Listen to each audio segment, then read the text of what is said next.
Dober večer vsem skupaj in dobrodošli podporni večer v okviru ukrepa, kot smo ga poimenovali Povej po slovensko oziroma Pejsan, v okviru katerega gostimo vsaj 12 raziskovalcev iz področja slovenskih korenin. Jaz sem Jasna Martinjak, sem ustanoviteljica Zavoda Rodna zemlja in voditeljica te zgodbe, se izogibam izrazu projekt. Nocoj hvaležno pozdravljam med nami gospoda Simona Prosena, raziskovalca, enega od raziskovalcev naših slovenskih korenin, ki zase praviš, da si povestičar. Napisal si knjigo Povest o koreninah Slovencev, ki pokriva precej zanimivih tem in področij. Ti pa si po poklicu sicer strojni inženir, a ne? In kakor sem lahko ugotavljala, ko sem brala tvoje delo, bi rekla, da je zgodovina zate živa stvar. Ja. A bi nam mogoče majčkeno razkril, kako ti doživljaš zgodovino? Ja, Jasna, hvala lepa za povabilo, za priložnost za pogovor. Jaz sem si nadel titulo povestičar, glih zaradi tega, ker v današnjem svetu se pač moraš predstaviti z enim imenom. Zgodovinar pač nisem, niti nisem ljubiteljski zgodovinar, ker to je v bistvu moje poslanstvo, moj klic.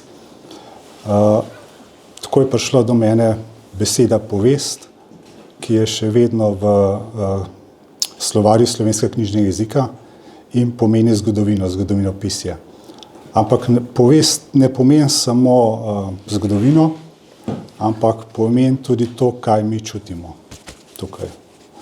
To se pravi, ni preteklost nekaj mrtvega, nekaj seciranega, analiziranega in izropanega vseh čustev, ampak v bistvu je to nekaj živega.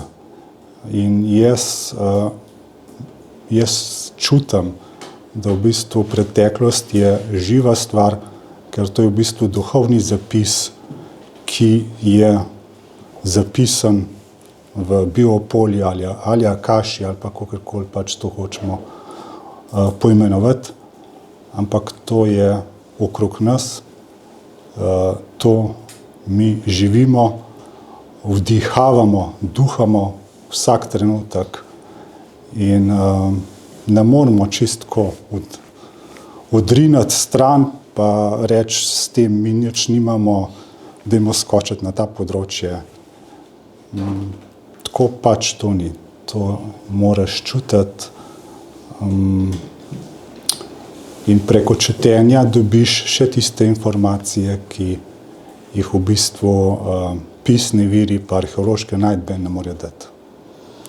Oziroma čutenje ti da tisto manjkajoče interpretacije, ki nam jih pač fizični ostanki niti slučajno ne morejo dati.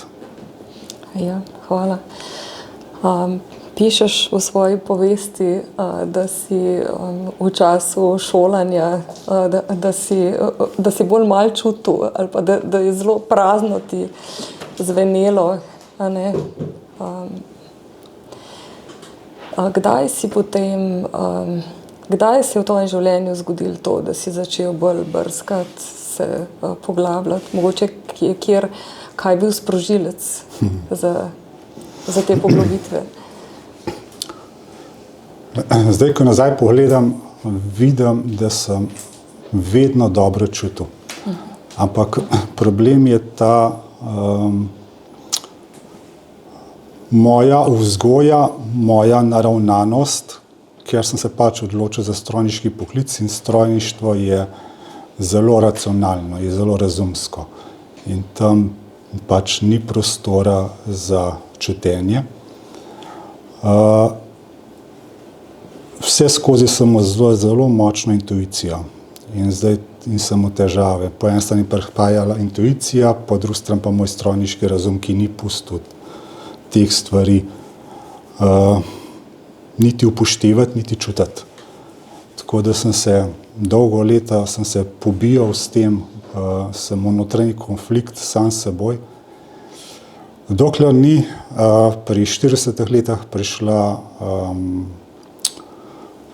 atipična pljučnica sredi družinskega dopusta na enem od otokov v Jadranu.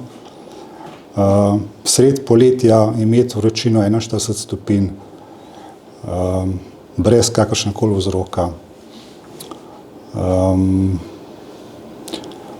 Antibiotike ne pomagajo. Šele na Govniku so me po enih parih dneh spravili skupaj toliko, da sem lahko zafunkcioniral. In ko so me odpustili, sem zdravnika vprašal, kaj me je bilo. Je odgovoril, gospod Prosen, vaše fizično telo je popolnoma zdravo. Jaz sem pa komaj preživel. Takrat po tistem sem 2 meseca ležal doma, ker enostavno nisem bil sposoben za čisto nič. In tiste 2 meseca ležanja na kavču in gledanja v strop ti pove, da je pa zdaj čas za nekaj drugega. In tako je bilo, zdaj vem, da mi je v bistvu tista vročina, mi je požgala toliko ega, toliko teh mojih dogam, da sem lahko odrinil vkraj ta racionalen rum in sem začel poslušati intuicijo. To je bila v bistvu vstopenca. To je bila v bistvu tista prvi velik dvom, ki se je naredil v moji lupini. In potem je začelo prihajati. Odločil sem se, da bom raziskal še drugi del, nevidni svet.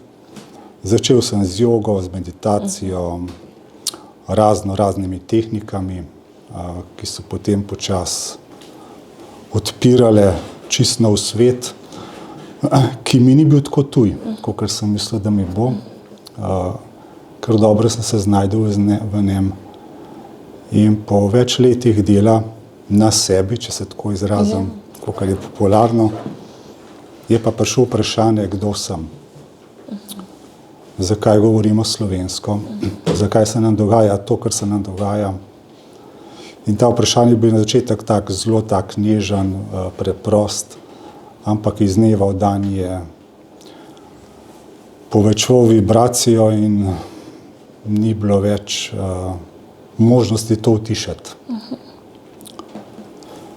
Potem se pa začneš poglabljati v druge segmente.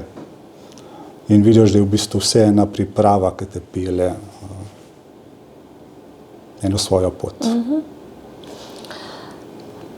Ja, se nam dogajajo taki premiki v življenju, neke take točke. Vsak to dobi večkrat. Ja. In bolj si uporniški, težja preizkušnja je. Čeprav res ni enostavno stopiti na to pot, ker vsa pričakovanja, vsi plani, ki jih narediš, ne veljajo.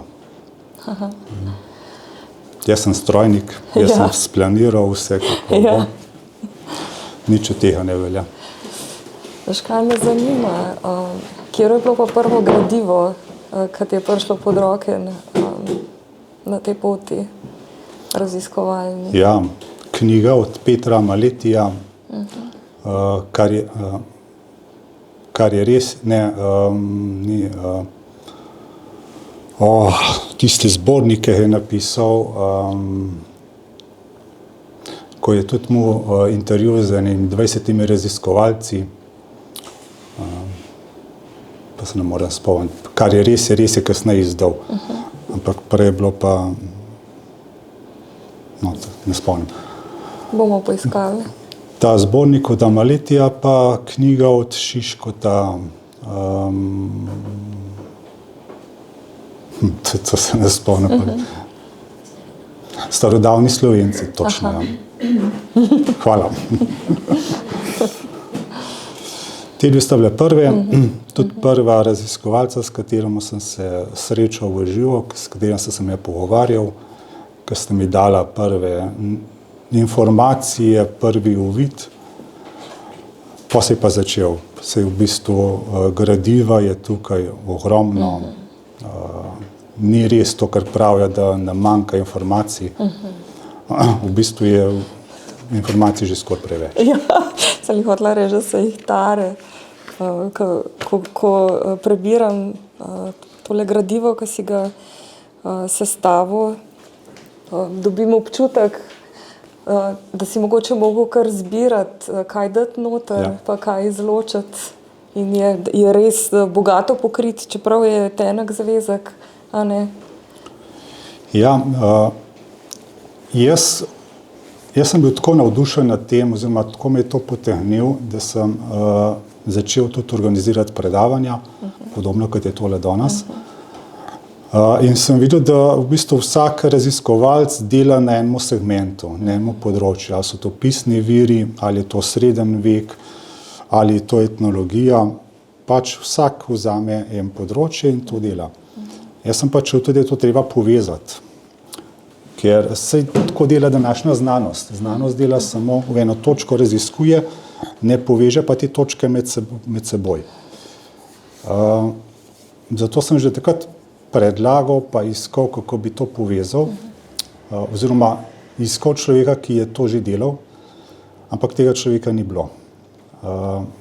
Jaz sem pa čutil, da je to treba narediti. In potem sva se po enem dolgem pogovoru z ženo odločila, da stopam jaz v te čevlje in probam to narediti. In potem sem začel to delati, sem pa vedel, da manjka tukaj na tem področju, manjka duhovnosti, s katero sem se prej srečeval, manjka bajeslovja, to se pravi slovenska mitologija, manjka ljudskega izročila. Sicer je to narejeno, ampak ni pa povezano z zgodovinskimi dejstvi. To se pravi, je izločeno ven iz konteksta. In to je pa problem, ne? Ker etnologi imajo izjemno bogato zbirko ohranjene dediščine, ampak ta ni vezana na našo preteklost. Niti ne kronološko, niti ne vsebinsko. In jaz sem čutil, da to je treba narediti, ker potem dobi preteklost čist drugačno vsebino in drugačen vtis na človeku. Zato sem tako kot sem rekla, sem res gledal, kaj bom dal noter, kaj ne. Zato sem se uprl predvsem na duhovnost, bajeslovje in ljudsko izročilo. In sem to probal kronološko vplesti v čas. In potem dobiš drugačen pogled na preteklost. To ni nova zgodovina, tako kot rad dobim. To je samo drugačen pogled na preteklost, ki se je že zgodila in jo pač ne more spremeniti. A mogoče na tej točki naletiva na razliko med tem, kakšna zgodovina se podaja v sistemskem izobraževanju v primerjavi s tem, kar se je v resnici zgodilo z našim narodom, ljudstvom? Ja, je korelacija zelo velika.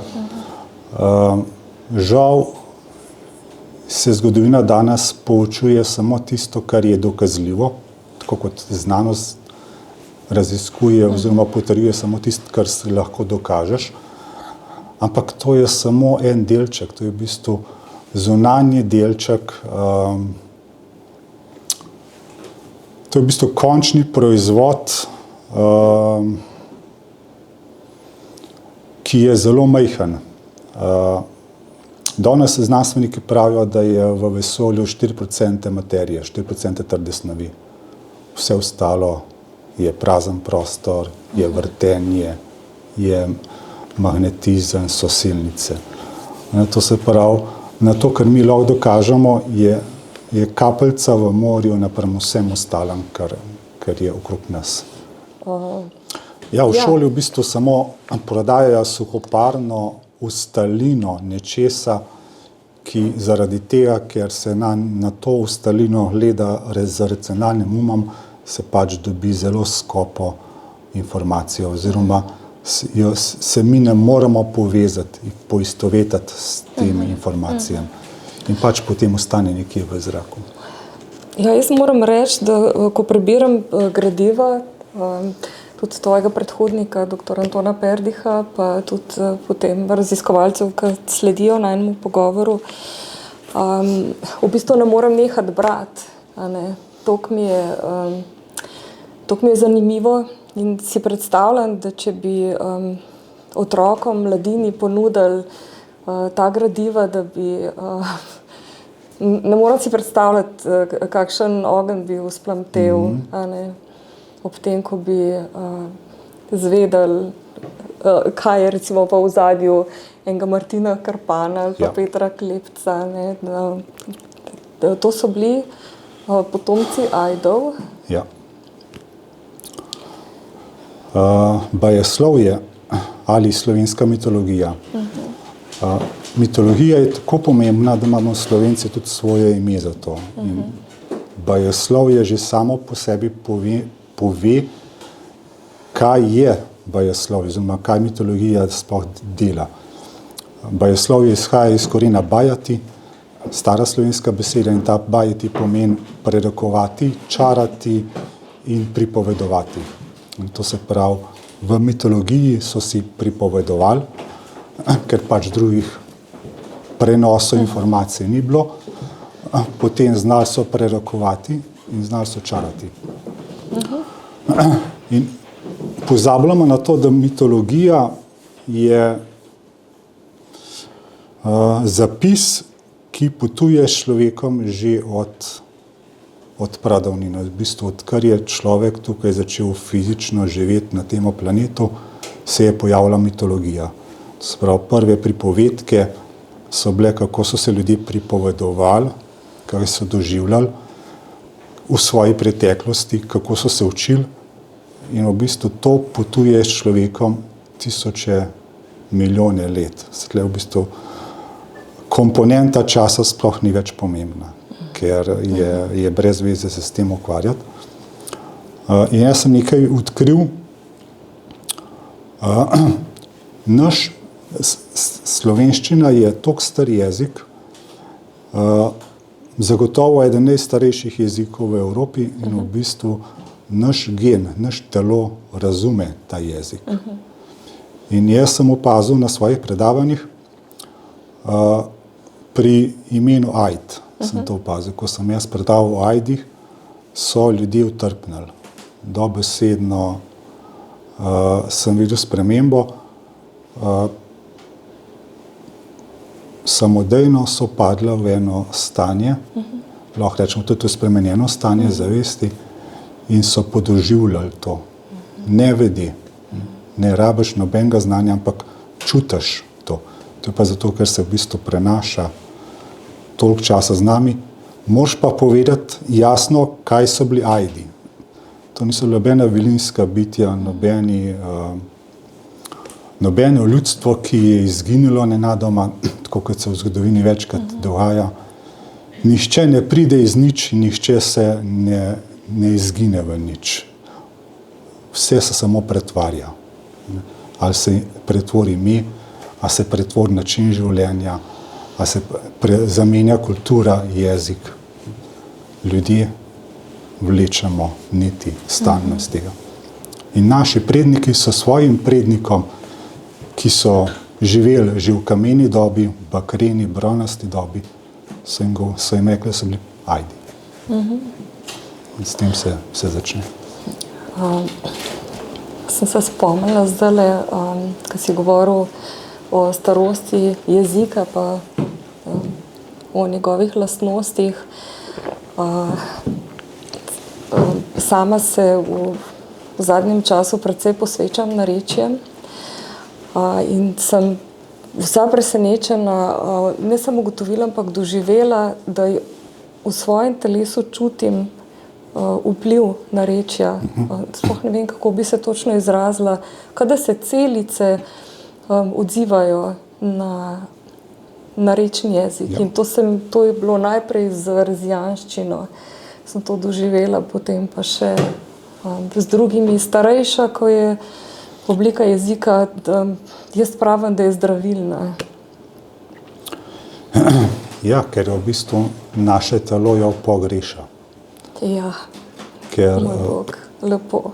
Ja. ker smo tisočletja in tisočletja tako govorili, zdaj v zadnjih 50 letih pa spreminjamo jezik in v bistvu se naše telo ne najde več v teh vibracijah in se počuti kot tujek.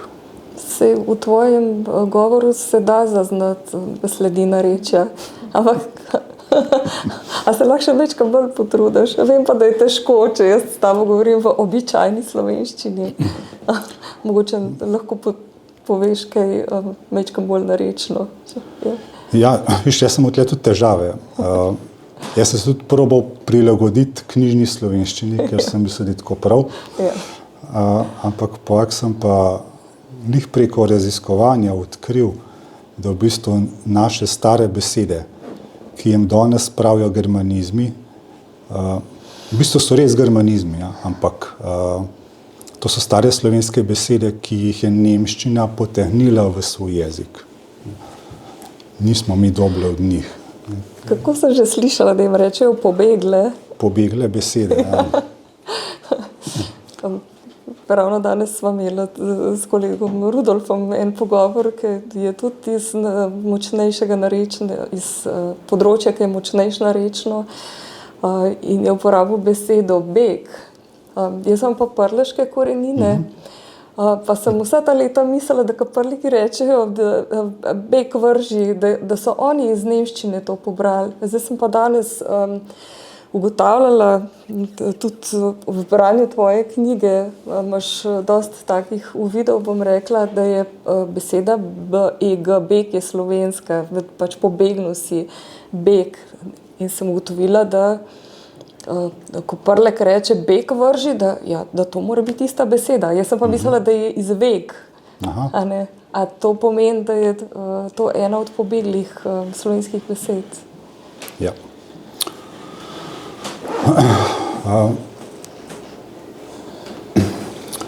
Recimo, nišče od današnjih uradnih jezikov v Evropi, angleščine, nemščine, francoščine, nima toliko starih pisnih zapisov, kot ima slovenščina.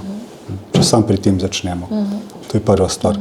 Brižinski spomeniki niso samo najstarejši slovenski zapis, niti najstarejši zapis v slovanščini, pa ne pač kakor to že to pomeni, ampak tudi najstarejši zapis, ki ima tako starost v Evropi, samo poleg latinščine, starogrščine, pa hebrejščine, tudi slovenščina. Ostalih jezikov pa tukaj ni zraven.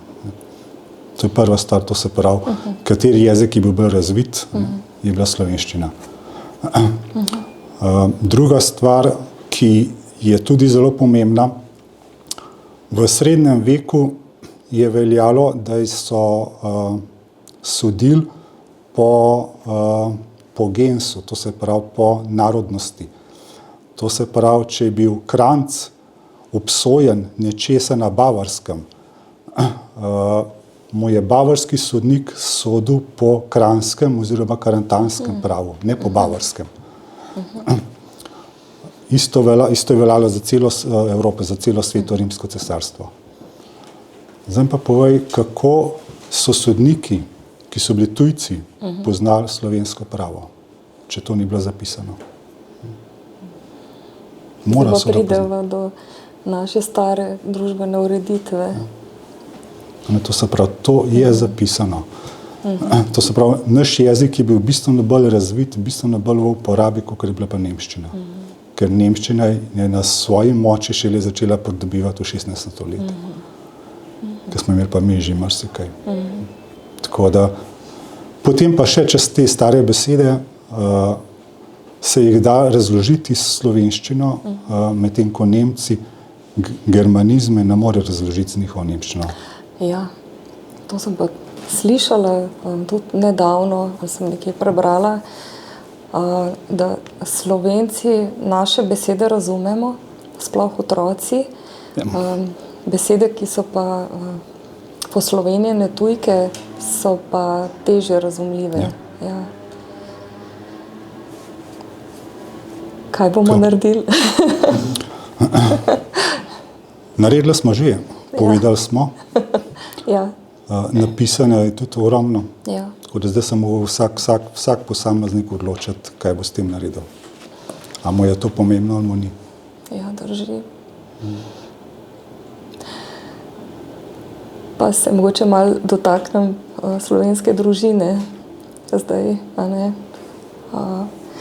Preden je prišlo do uvedbe obveznega šolanja, smo, bom rekla, zdaj, glede na to, da se sama ukvarjam z rodovno šolo, je to v prvi vrsti, je to družina pa rodbina pa vas, recimo, a ne. Se je znanje prenašalo iz roda v rod, iz očeta na sina. Mogoče lahko majčkeno osvetliš pomen družine v naši zgodovini, v naši povesti. Ja. V naši družbi sta bila moški in ženska popolnoma enakopravna. To se pravi, noben ni veljal več ali manj, tako kot je kasneje prišla patriarhalna ureditev, ampak sta bila popolnoma enakopravna. In če začnemo čisto po osnovah, Slovenci imamo zelo zanimive pregovore. Recimo, eden je, da ženska drži 3 vogale pri hiši. Ta drug pa je, da moški naredi hišo, ženska je pa spremeni v dom. In zdaj, če samo malo potegnemo izpeljave ven. To se pravi, ženska drži 3 vogale, 3 kote v hiši. 3 koti so bili ponavadi tisti srednji kot, v srednjem kotu je bil ognjišče, ogenj, potem pa še 2 kota nasproti njima. Diagonala od ognjišča je bil vedno Bohkov kot. To se pravi, potem so začeli interpretirati, da v Bohkovem kotu je bil moški, ampak to ne velja.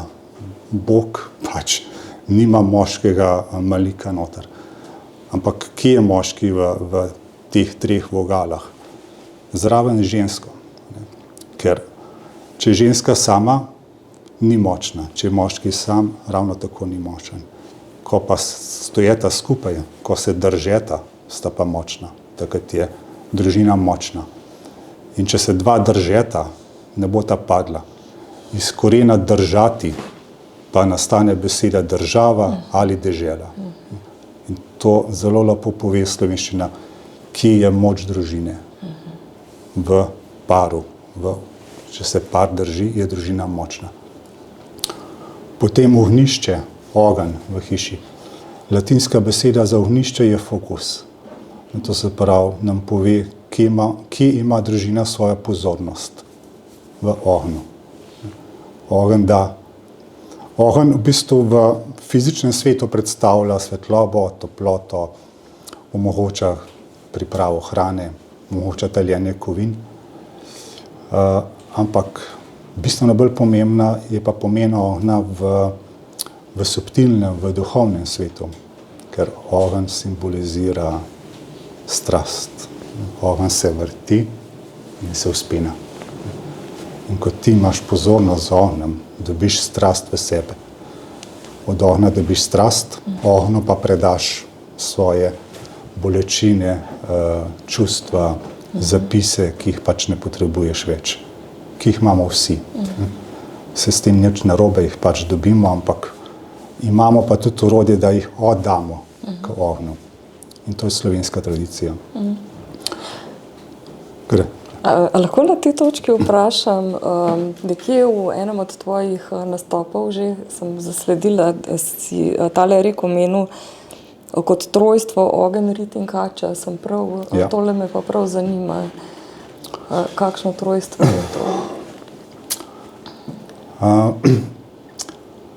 Zdaj nam zaradi politične, pa verjetno še kakšnega vpliva, nam non-stop prodajajo trojico Perun, Veles in Mokoš kot slovansko trojstvo, kot slovanski glavni mit. Jaz se s tem ne morem strinjati, ker ta trojica v slovenski tradiciji nimajo zapisov. Jasno je, da so prišli z vzhoda. To trojstvo so ustvarili ruski jezikoslovci brez upoštevanja slovenskega bojevslovja. To se pravi, zakaj bi mi to upoštevali, če tega ni pri nas. Tudi pri nas je trojstvo bilo sestavljeno oziroma je delovalo na tem principu in jaz sem iskal, kaj je naše res. Recimo Nikolaj Mihajlov je predlagal, da je slovensko verjetno Kresnikov dvoboj. Bajka Kresnikov dvoboj, ki je v bistvu dosti podobna, ampak je malo drugačna. Pa sem pa prišel do Ogenj, rit in kače niso za igrače. Zdaj to poznamo kot knjige, ki jih je Milena Miklavčič napisala, ki opisuje zgodbe, ki so se dogajale zadnjih 100 let na slovenskih tleh.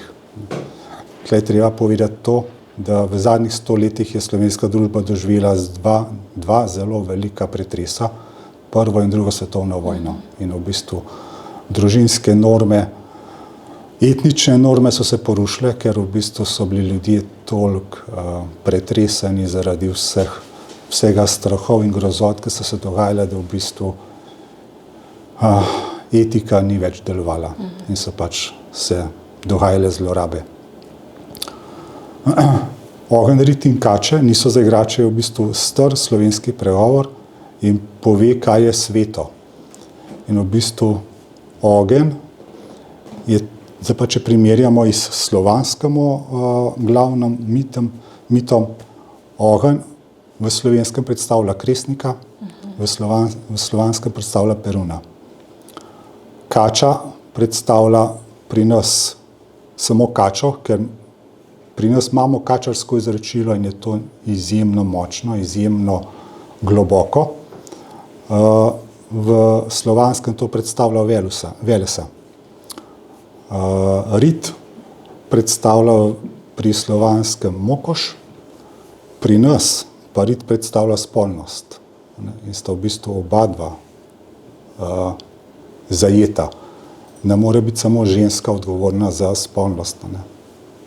Že sam ime pove spol, s polovico, to se pravi, oba dva sta odgovorna za to oziroma imata odnos do tega. In potem pogledamo, kakšen odnos smo imeli Slovenci do ognja, izjemen, ker iz ognja pride Kresnik, ki je bil edini izpričani bog naših prednikov, ki ni bil nikoli malikovan, nikoli upodobljen, ker ga ne moreš, ker v bistvu našim prednikom je Kresnik predstavljal strast. To je izjemno. Notranji ogenj. To je to. Zaradi tega mi živimo. Strast do življenja. Po drugi strani imamo kačo. Kača predstavlja preteklost, predstavlja modrost in predstavlja dolgoživost. Vse to troje so naši predniki obladali. Tudi staroverci so jih Ja, tam se je ohranila. Ampak, ko pa pogledaš še slovensko bojevslovje, izročilo, ki je zapisano, pa se ti pa odpre. Kabrca je oblika glave, kače. Tudi lahko, ja. Ja, zanimivo. Zato jaz mislim, da je to naše lokalno izročilo, ki pa res se osredotoča na tiste točke, ki so za nas res pomembne. To se pravi ogenj, odnos moški, ženska, pa kača. Preteklost, modrost, dolgoživost. Wow. Zame je to kar ganljivo. Predvsem zame je ključno, jaz še vedno ne morem iz strojniškega razuma ven in jaz vedno iščem vrednost. Jaz, če dobim eno izrečilo, s katerim si ne znam pomagati, oziroma ki mi ne da ničesar, ki ne dobim niti paralele, niti zapisov pri nas, potem je to izročilo zame brez vrednosti. To sicer deluje malo racionalno, ampak tako je. Jaz sem videl, da naši predniki so bili izjemno pragmatični. Nobene stvari niso delali brez veze. Zato, ker bi bilo to super fancy, ene obrede, zato, ker so jih vsi posod po svetu delali, jih pa še mi delamo. Vse je bilo namenjeno preživetju. Vsakodnevnemu preživetju. In tle pa ključen, če ti hočeš živeti, je ključen odnos med moškim in ženskim, zato ker pač mi dva imava osnovno celico države, ki je država gor. Seveda, če jo hočeva držati, rabva modrost, rabva tudi dobro zdravje, dolgoživost, da se to postavi. To pa nudi ogenj kot kresnik. Tako da vse ima svojo vlogo in vse je povezano in ne moreš brez tega naprej. Niti ne moreš razumeti naše tradicije. Zelo globoko, umno. Ja. Jaz bi pa povabila, če ima kdo kakšno vprašanje ali pa kakšna misel. Je možno, da si rekli ognjo, tudi agi ali ago, nekaj tudi mostilo? Agn. Agn. Agan. To je bilo po rovtarsko, oziroma žirovsko, je agan. Ja. Tako kot v sanskrtu. Agn. V sanskrtu se reče agen. Agan. Kaj ognjo? Ognjo. Agan že je reč bog vulkanov dol v Afriki, iz Ifeva. Ko imajo tudi govorijo o cilj narave, zaradi tega sem študiral, ki je povezal. Takole vidiš staro slovenščine in kako je povezana. Jaz sem videla recimo šiba, ali palcička. Ja. Ista beseda v japonščini in v indijskem jeziku. Bata tudi.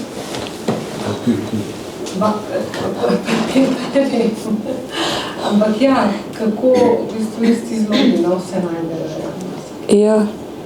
Meni mogoče zaradi tega, ker sem jih prejšnji teden gledala ta film od Eme Kugler o starom vercih, ja, me zanima, kje jih ti vidiš v tem, kar zdaj govoriš. Staroverce. Ja. Mislim, to je kasneje, v bistvu ena vmesna faza, ki je pa tudi bila, zelo se smo videli, odmaknjena. Pa kaj je še tukaj pri nas? Ker recimo jaz sem šla v Prago, ene par let, 15 let nazaj, in tam me je zelo presenetilo to, da oni se niso, Čehi si niso pustili, da bi jih krščanstvo odneslo in te stare oblasti. Zelo še skozi živijo to ezoteriko ljudje. Ali vidiš prek knjig ali običajev in tako naprej. Nas je res, kar govori zdaj, koliko je bilo močno, kako je to res presahnilno. Ni. No, vem, da ni. Ampak povej več, da vemo, kako ni. Krščanstvo kot religija ni zmagalo pri nas. Celo lahko bi rekel, da nam je naredilo veliko uslugo, ker je v bistvu vse povzelo, prekrilo, interpretiralo po svoje, ampak hkrati pa ohranilo. In staroverci so v bistvu dokaz, da se to ohranilo. Je pa problem, ker že s poimenovanjem, ker ne bi bilo treba tazga poimenovanja ustvarjati na nov, ker s tem že ustvariš eno skupino, ki je nekaj posebenega, nekaj čudenega. In se že tak čuden kontekst ustvari. V bistvu so bili to čisto običajni ljudje, ki se niso hoteli podrediti novi strukturi, ki je bila za njih nova struktura tuja in so pač živeli naprej, tako kot so pred njimi njihovi predniki živeli stoletja in tisočletja. In v bistvu, tako kot je že Zmago Šmitek napisal, pa še mnogi drugi, ki vidijo v tem staroverstvu v narekovajih, ki vidijo prvotno kresniško duhovno prakso. To se pravi, vsako ljudstvo na posameznem kontinentu je imelo izvorno duhovno prakso. Najbolj poznan je šamanizem, ampak tudi v Evropi, v srednjem delu Evrope so imeli ljudje svojo prvotno duhovno prakso, ki so se takrat imenovali ajdi, in ta praksa se imenovala kresništvo. Zelo podobna je bila šamanizmu, ampak imela je pa svoje posebnosti. Zato, ker pri nas se je drugačna hrana, kot se je v Sibiriji, pri nas so podnebne razmere drugačne, zaradi tega je tudi miselnost drugačna, zato je tudi jezik drugačna, zato tudi narava rodi drugačne zeli, drugačne gobe, drugačne rastline in pač vse se to prilagodi temu sklopu. In odlično je, ker je medveščku uspelo ohraniti, pa tudi nekaterem drugem, da je v bistvu to še vse živelo do današnjih dni. To se pravi, to je v vsakem od nas. Ker to je bilo zelo, zelo živo tam nekje do jožefinskih reform, to se pravi cesarica Marija Terezija, njen sin Jožef, sta v 18. stoletju izvedla jožefinske reforme, zaprla sta čez 82 samostanov takrat in takrat sta naredila močen rez, mogoče ene najbolj usodnih rezov v našo družbo, ker do takrat so se otroci učili v samostanih.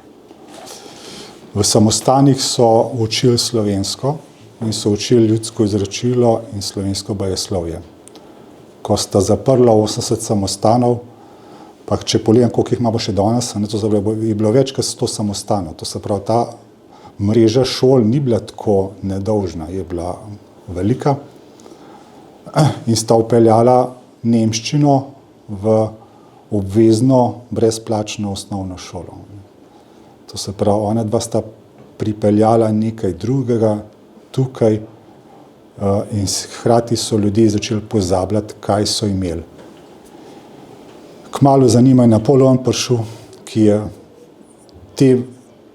temu rezu samo dodal še težo in je v bistvu še bolj zarezal. Potem se je pa družba začela popolnoma razkrajati, dva pola sta ratala. Tisti, ki so ostali, so bili ajdi, pa novi, ki so pač se pridružili religiji. Zakaj so te imenovali ajde ali pogane?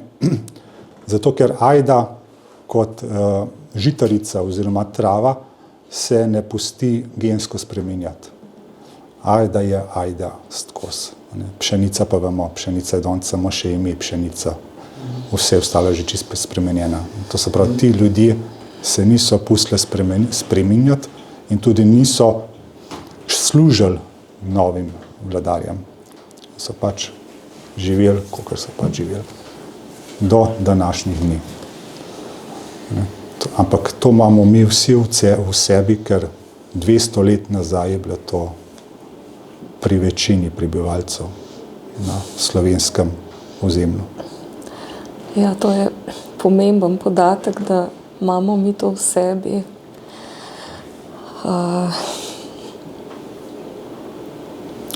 Šola nas gleda kot prazne, ne vem, neka. Za otroke rečejo, da so nepopisan list papirja, ne? In ja. To ne drži. In tudi sama, ki se ukvarjam z rodovno šolo, povem, da je ena osnovnih rečemo tem ali pa vrednot ali pa veden, da otrok nosi v sebi znanje svojih prednikov. Ne? Ja. In je to potrebno upoštevati. Ja. V bistvu otroka ni treba filati z enim znanjem, ker informacije, ki jih mi dajemo, to ni modrost, to je samo količina informacij. Otroci že vse imajo, otroke je treba voditi s svojim izgledom. In potem se pri njih aktivira vse tisto, kar je pač potrebno. To je čudovito, ja. In to je tisto, kar je Sergej Vilfan, pravni zgodovinar, zapisal, kako so naši predniki učili otroke. Učili so jih, da delajo to, kar je prav. Kar je prav. Ne, kar je po zakonu, ne, kar je moralno, ampak kar je prav. To se pravi, morala se prilagaja družbi, se prilagaja zakonu. Danes je pač nekaj nemoralnega, kar je v 50 let nazaj še čisto moralno. To se pravi, kako ti lahko temu zaupaš? Ti moraš slišati sebe. In če slišiš svojo vest, potem veš, da delaš tisto, kar je prav. Potem tudi otroku lahko rečeš, delaj tisto, kar je prav. Povest. Tako. Vse se v tem giblje. Ja. Zato pravim, da vzamem samo tisto, kar najdem povezavo in kjer najdem vrednost. Še eno vprašanje imam zate. Pišeš o naših prednikih v časih, ko so bile še vile in so ljudje znali čarati. Seveda, to niti ni toliko dolg nazaj, kakor si to danes upamo predstavljati. Prva stvar je, čaraš lahko takrat, ko si svoboden. Ne moreš vplivati, ne moreš se izraziti, če nisi svoboden. Pač to je prvi pogoj. In to recimo prej smo imeli staroverce oziroma ljudje, ki so hoteli živeti, ajdi, si niso pustili jemati svobode in zato so lahko čarali. Zdaj, kaj pa je čaranje? Danes je tudi ta beseda zelo zmanipulirana in razvrednotena. Čaranje je zame to, da se izraziš samega sebe. Čudovito. Ja, ker ni namen tukaj, da boš delal in hokus pokus, pa da bo zdaj ta miza polna nečesa. Če si ti v sebi radosten, če se počutiš svobodenega, ne rabiš veliko. In to je ta čaranje, ko si ti res v sebi tudi pristen. Pristnost zelo resonira z narečjem, z starimi besedami. In ko si pristen v miru, se potem lahko povežeš z vremenom. Recimo, to je ena zanimiva praksa, ki sem videl. Ogromno zapisov je o vplivanju na vreme. Ja. Nekako je razumljivo, da so vplivali na vreme v primeru suše ali pa v primeru toče. Ampak kljub vsemu je teh izročil veliko, malo preveč. In pa sem vedel, da v bistvu niso samo v teh primerih vplivali na vreme. Recimo v primeru nevihte, ko se ti povežeš z nevihto, prideš v brezčasni prostor. In v bistvu zunaj je nevihta, v tebi pa mir. In v bistvu to je izjemno učinkovita meditacija. Zanimivo. Ja, in to je ena taka praksa, ki so jo izvajali pri nas, ki so jo znali izvajati, pa to še ni dolgo od tega. Zdaj pa mogoče razumem, zakaj imam tako rada nevihto. Jaz jo nisem maral, zanimivo. Prav odmikal sem se od tega, dokler nisem prišel do tega, da je Kresnik kresno strelo. In naši predniki so oboževali strele, ker zanimivo je, kamor trešči strela, recimo v gozdu, v drevo, tam začne rasti lesna goba. Če pa trešči v tla, pa miceliji v tleh dobesedno ponorijo in gobe rastejo kot nore. To se pravi, so si želeli, da treskajo strele v gmajno, zato ker je bo več gob. Seveda pa niso želeli, da trešči strela v hišo, ker so pač živeli v njej. Ja. Zato so pa sadilne tresk in podobne rastline, ki so energijsko sporočale, ki je področje, kamor se ne treska. Neverjetno. Ja. In to s tem, ko se ti povežeš z vremenom, potem to čutiš in to poveš na neverbalen način. Prosim.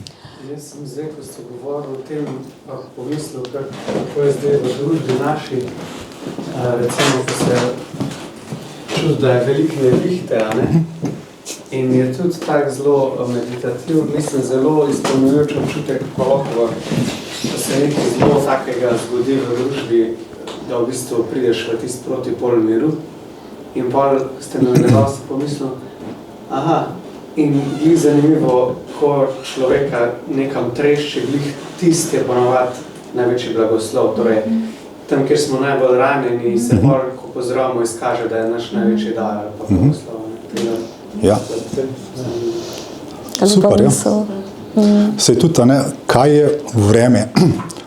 Vreme je v bistvu odraz kolektivne zavesti tega prostora.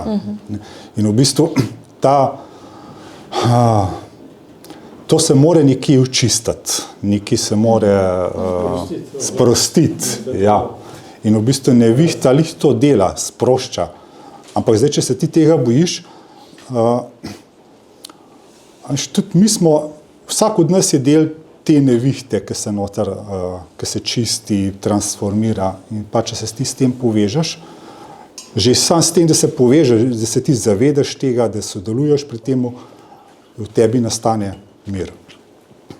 Mene je to šokiralo, jaz tega sploh nisem pričakoval, ampak zdaj pa res z užitkom pričakam nevihto, grem na balkon, si prinesem en pirček in uživam in v bistvu je to en tak odnos, ki te v bistvu napolni z mirom, pa hkrati tudi veš, da si ti tudi nekaj vrnil nazaj.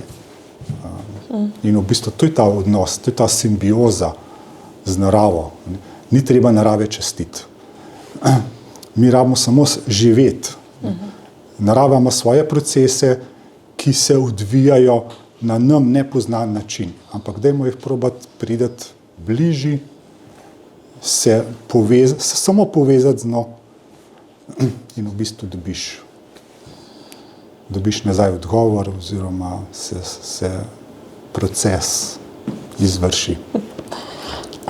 Lepo, lepe misli so to. Kako božanstvo povezano z nevihto? Kresnik. Kresnik, kresne strelo. To je v bistvu ena zunanja prispodoba, ker naše dojemanje je bilo drugačno kot dojemanje drugih ljudstev, ki so se ustvarjale malike tudi na nebu. Pri nas tega ni bilo, ker so dali veliko več poudarek sebi. To se pravi, že to sam pride kresnik iz tega. Recimo, ko sem jaz se srečal s kresnikom 6-7 let nazaj, moj racionalen strojniški ga ni znal razložiti, ker je bilo čist preveč abstraktno. Potem sem ga probal razložiti tako, kot imajo Peruna razloženega ali pa Svetovida. Ampak tam imaš spet moški princip, ženski princip, bojevniški princip, tekmovalni princip. In ko sem jaz to dal kresniku, ni šlo. In potem sem videl, da v bistvu je kresnik čist neki izven fizičnega nivoja našega dojemanja. To se pravi, je res tista duhovna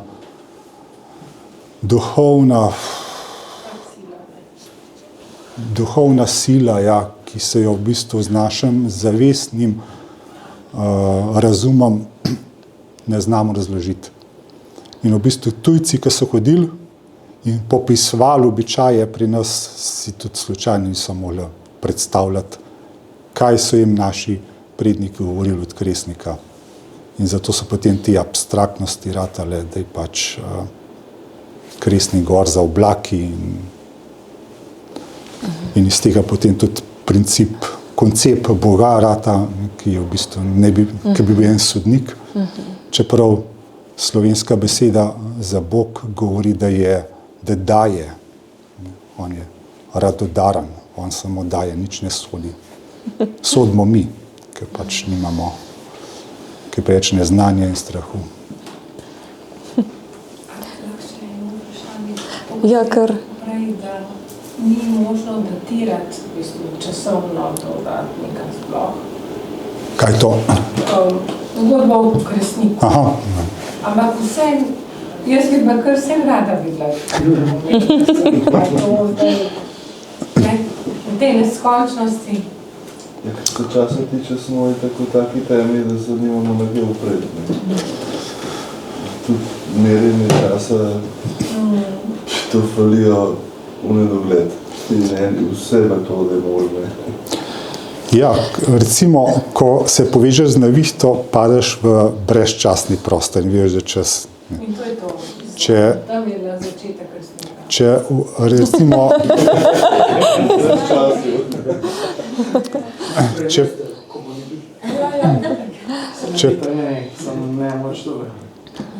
tudi če preverjaš psihadelike, ko prideš v te izkušnje, ko prideš v spremenjeno stanje zavesti, vidiš, da časa takega, kot ga mi dojemamo, ga ni.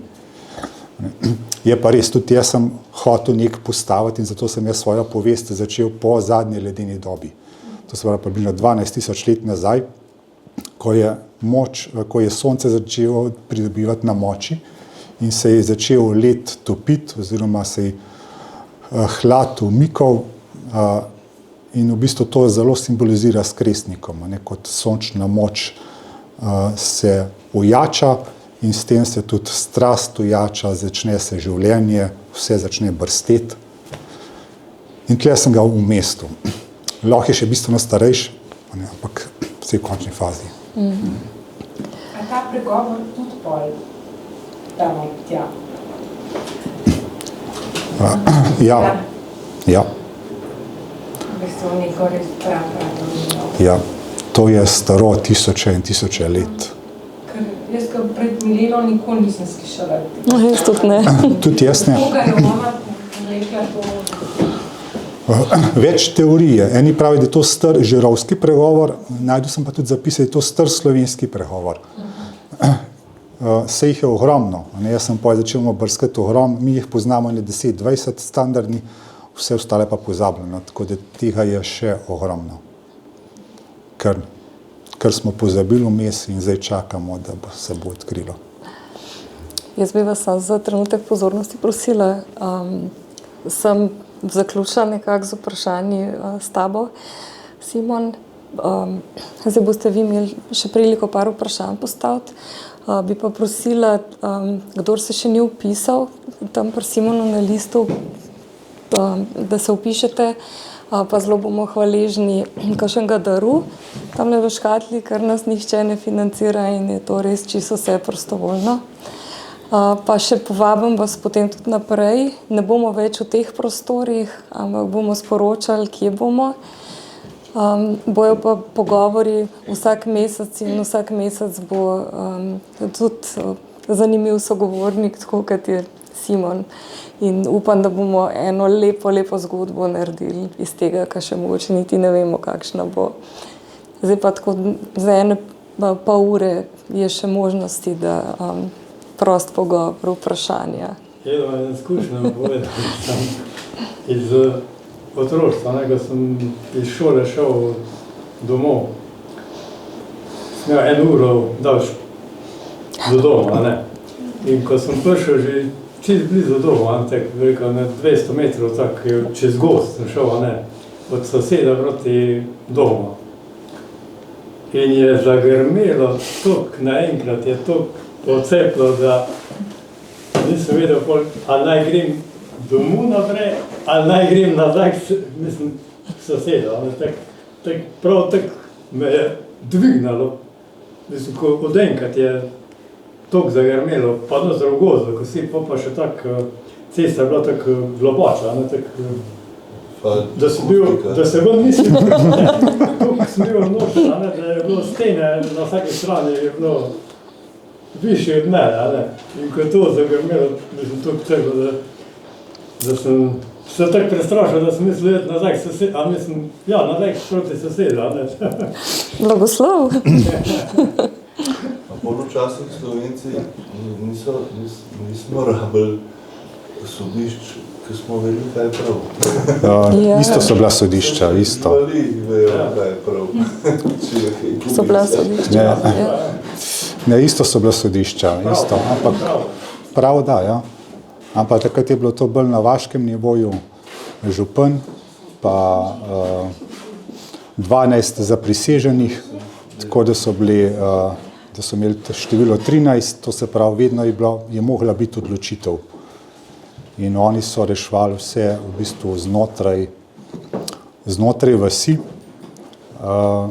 In tle je zanimiv, da so se vedno posedali v krog.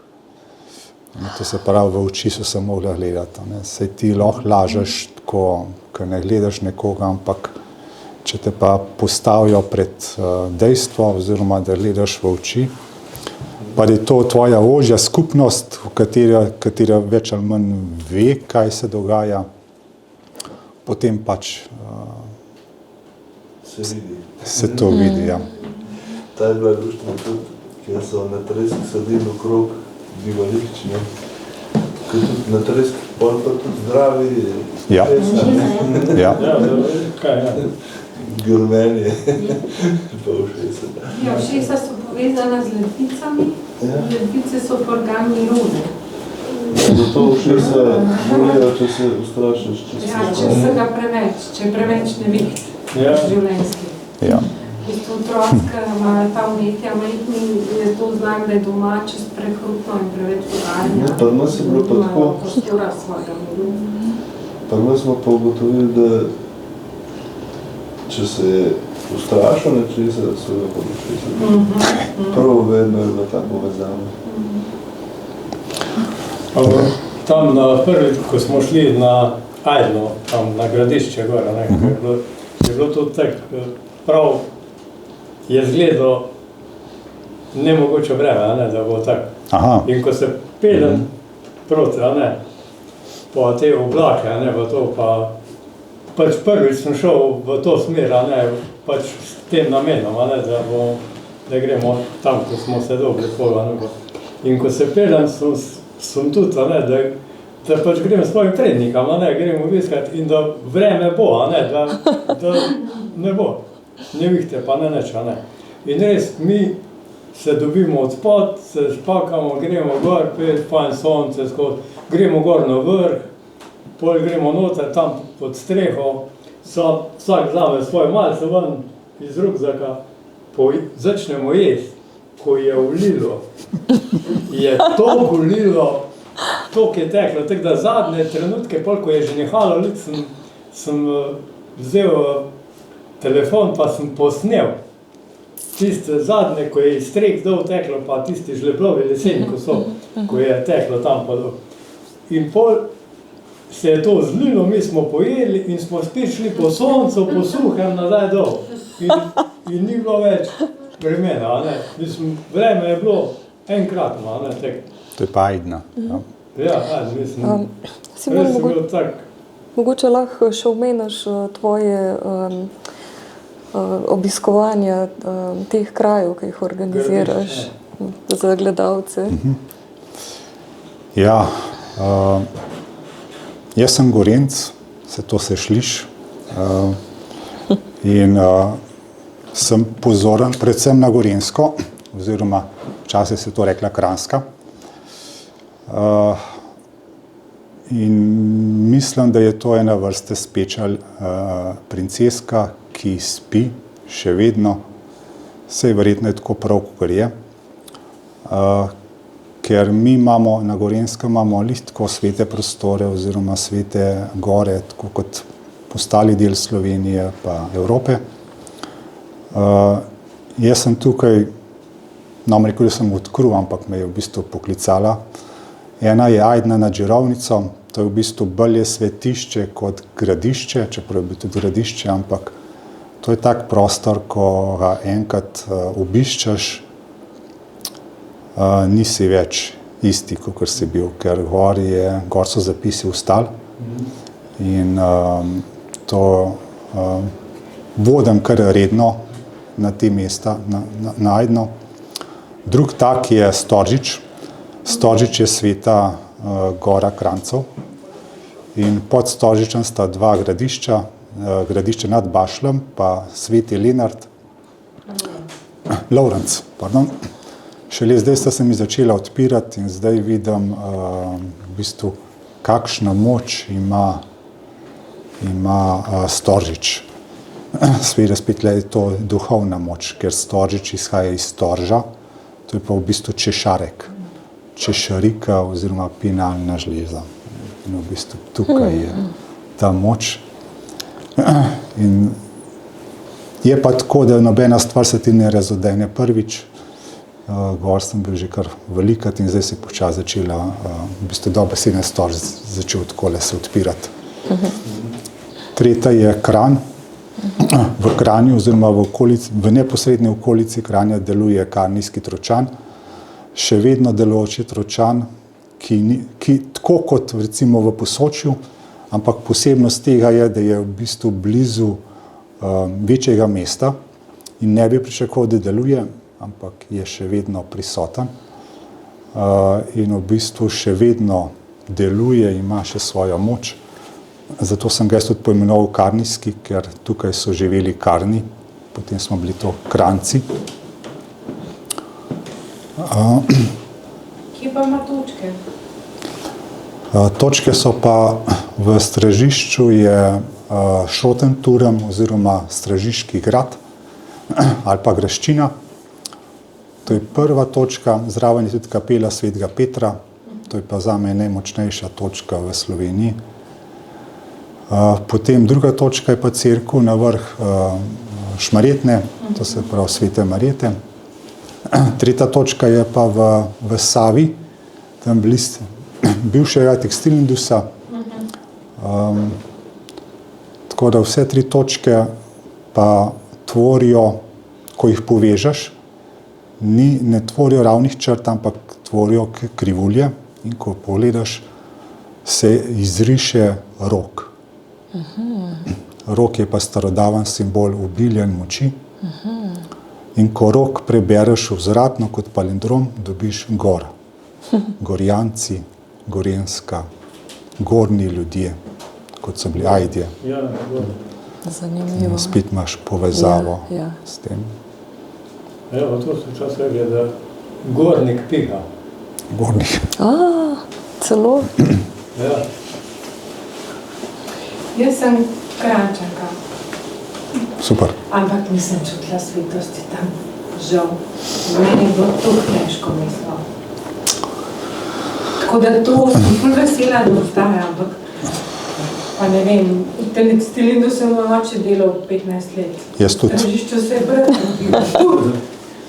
A ne, tako, ne vem, vozil sem me v vrtec v Tržišče. Zdaj vidimo nekaj takega. Ampak meni je bilo to težko, jaz sem se sanjala, jaz moram iti ven. Še zdaj me srce tako govori, res tako me bilo. Nisem se mogla priklopiti na te energije. Kranj je neverjetno mesto. Arheologi pravijo, kamorkoli zakoplješ lopato, boš nekaj dobil.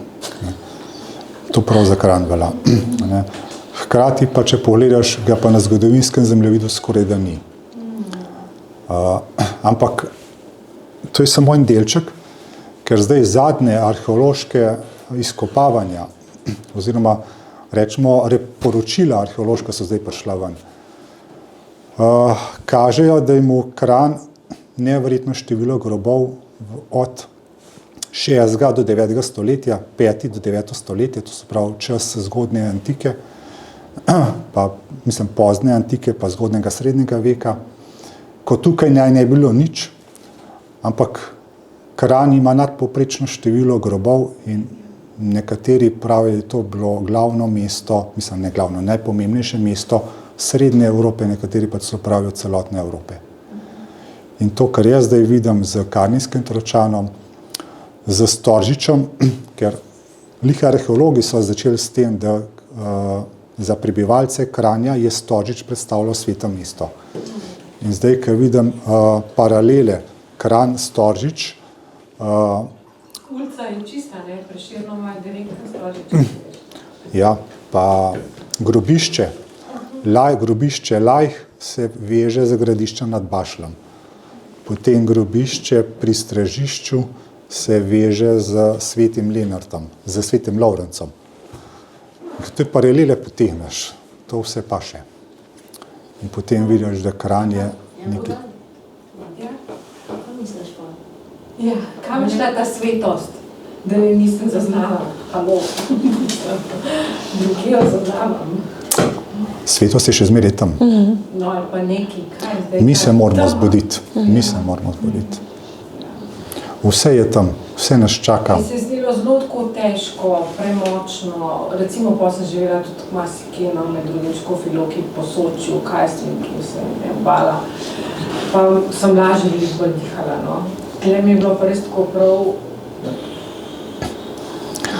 Tudi moja poslovna pot, večino časa sem bil v Kranju. Pa tudi nisem zastopil, zakaj. Ampak zdaj vidim, da vedno sem se vračal nazaj v Kranj. Pa tudi jaz sem ga zaznaval kot precej težkega, podobno kot ti, ampak nekaj me pa skozi vlekel, ni me spustil.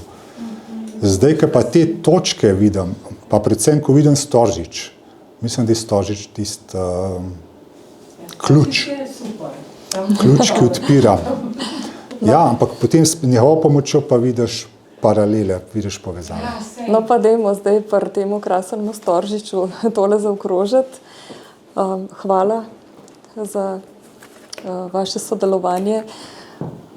Jaz bi pa tebe še vprašala, kje lahko ljudje knjigo kupijo, mogoče tudi tukaj, pa kje na spletu, pa koliko stane. Ja, knjigo sem izdal v samozaložbi, zato se je dobi še vedno samo pri meni. Lahko najdete na Facebooku, imam stran o knjigi. Drugače pa pri meni stane 20 €, lahko do nas, lahko po pošti, lahko na mojih predavanjih. Lahko tudi, če se peljete mimo Vodic, me lahko pocukate za rokav. Tako da možnosti veliko, tukaj je glavna domišljija. Ja, nisem pa še povedala, da bojo tudi na rodni zemlji dostopne te knjige, pa zdajle povem.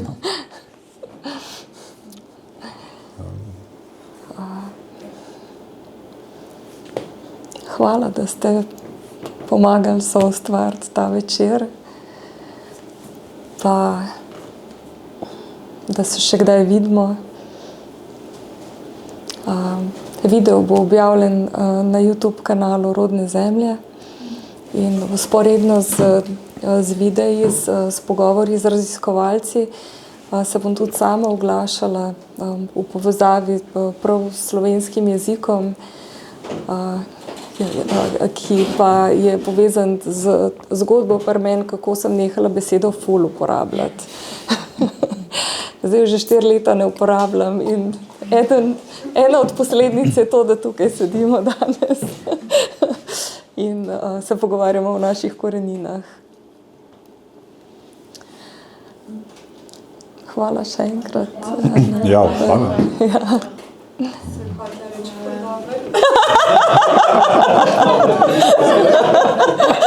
Všeč mi je.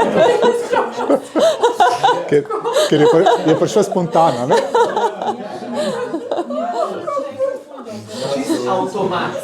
Ja. No, to se je pri meni odprlo, ko sem izvedela, da bom babica pred 4 leti, ne? In ko sem jaz začela razmišljati, kakšen jezik bo poslušal nov zemljan slovenskega rodu. Jaz sem res tisto sekundo, od takrat naprej nisem več te besede uporabila. In potem sem začela ugotavljati, koliko enih pridevnikov to ne upozabi, ker ta beseda je tako kot šampon univerzal.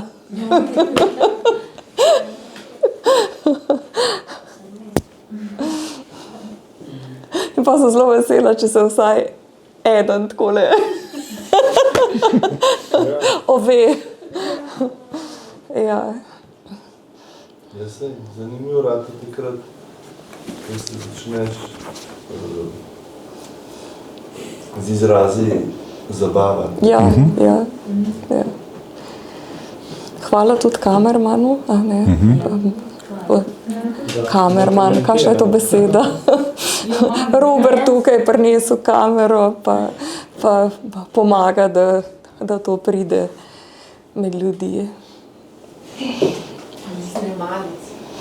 Snemalec, ja, seveda, pa tako preprosto je. Izmeren manj. Tako kamena, jaz pravim, da ni mena, da je vomena. Ne more biti mena. Kako vomena? Za obdobje žensko. Ja, kaj Ne more biti mena, če to je mena, ne? Mora biti vomena. tukaj men, moški, a ne mena. Ampak slovenskega izraza. Ja, razumem, sam vezan je to na meno v življenju, na menjavo. Ja, to je sigurno. Si poigrala. Ja. Da imamo slovenski se za to. Ja, jaz mislim, da je mena čisto slovenski. Da je slovenski. Ja. Res. Mana, ko je bilo men, tudi mana na Men opauza. ko pade man, a veš. Ja, pauza ni slovensko. Ko je bilo tisto, Ja, to da si že bolj tako sladki. Sam izhaja pa iz meseca, kot meritev, to mi je seveda mena. Pa menjavati se. Menjava je tako. Medeni za so. Aha, zdaj, ko si mesec omenil, sem se spomnila, da lahko tudi člani uporabljajo vizitke in nismo dali imen gor, tako da se kar sam... To je pa ena najstarejših izrazov. Pride. Se pa bajeslovi bi tudi lahko. To je koren ba. Ba je pomen govoriti in svetiti. Že v protoindoevropskem jeziku, to se pravi, to je staro par tisoč let. Govoriti in svetiti. To, kar ženske delajo. Govorejo skozi. Ko baba je drugač v Afriki reče oče ali pa kralj. Ja. Tako. Saj je baba, ja. Hvala. Sej, a veš, se tudi pri nas, kakšni megaliti so tudi baba. Pa je v bistvu moški. Tako da to je bil tak univerzalen naziv, ki je zdaj bolj za ženske velja. Ja, jaz sem po novem baba. So naši vnučki, ja, čisto spontano so začeli baba in najprej sem bila vznemirjena, pa sem babi, a ne hotela, pa mi pa naša kolegica reče, da jaz hočem biti baba. Potem sem jih pa začela spodbujati, da naj me kar baba kličejo. Da se bila zlorabljena beseda. Ja. Razvrednotena je, ker problem pri pitni vodi je to, da v bistvu je to mrtva voda. Oni dodajo to kemikalij noter, da jo ubijajo in v bistvu iz mrtve stvari ne moreš narediti spet živo. Ampak, če je voda, če ne piše, direktno se izgleda, da jo imaš v sterilci, je še vedno živa. Ja. Če imaš resno. Ja. Se mi zamo vzlago, to ni pač ni, če imaš doma, a ne. Ni, se boš še valjda direktno. Ja, no. Ne. Jaz hodim v steklenici iskat izviru in jo imaš lahko mesec, pa je še čisto ista. Ko je sonce, jo dam na sonce, jo sonce poživi in to je to. Bakrena, ne, če imaš bakreno. Bakrena posode tudi fajn, ja. Lončki, a ne. Ampak se navadil, da ne, pa ti ne daš. Pa ti v redu še pa ti ne,